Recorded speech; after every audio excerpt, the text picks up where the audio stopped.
My twin sister Lila was always the golden child. We were born on the same day, same minute, but from the very beginning, it was like she got the sunshine and I got whatever was left. Mom and Dad lit up for her. Even when she brought home average grades, they clapped like she cured cancer. Me? I'd win academic awards, and all I got was a distracted, "Oh, that's nice." By the time I turned 16, they made me start paying rent, $500 a month from my part-time job. I later found out that money went straight into paying for Lila's dance lessons and her designer clothes. When I got accepted into MIT with a partial scholarship, no less, I thought they'd finally be proud of me. But instead of celebrating, they barely looked up, said it was still too much money, and told me community college was the smarter option. But for Lila, they scraped together every cent, took out loans, even dipped into savings to send her to some fancy liberal arts college without a second thought. It wasn't until much later that I found out they'd even used the $20,000 inheritance Grandma left me, money I didn't even know existed, to help pay for Lila's tuition. It felt like a knife to the chest.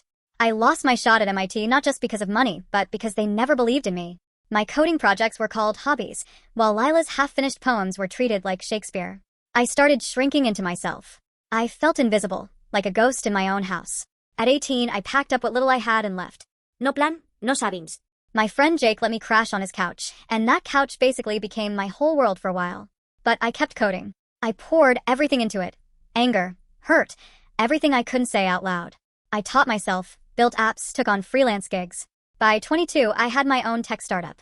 My software ended up helping small businesses run smoother, real impact, real success.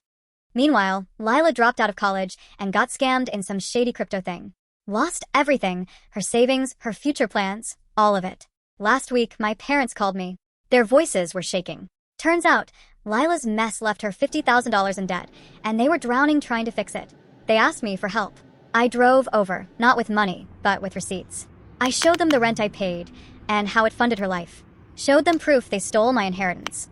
They looked stunned. Lila cried, genuinely, I think. She kept saying she didn't know, that she didn't deserve my help. And maybe she didn't, but I gave it to her anyway. I wired the money to clear her debt. Not because they asked, but because I could see she was broken, and I wouldn't wish that feeling on anyone. We talk sometimes now, me and Lila. Things aren't magically perfect, but they're better. As for my parents, I haven't spoken to them since that day. Probably never will. Some wounds don't heal. And honestly, that's okay.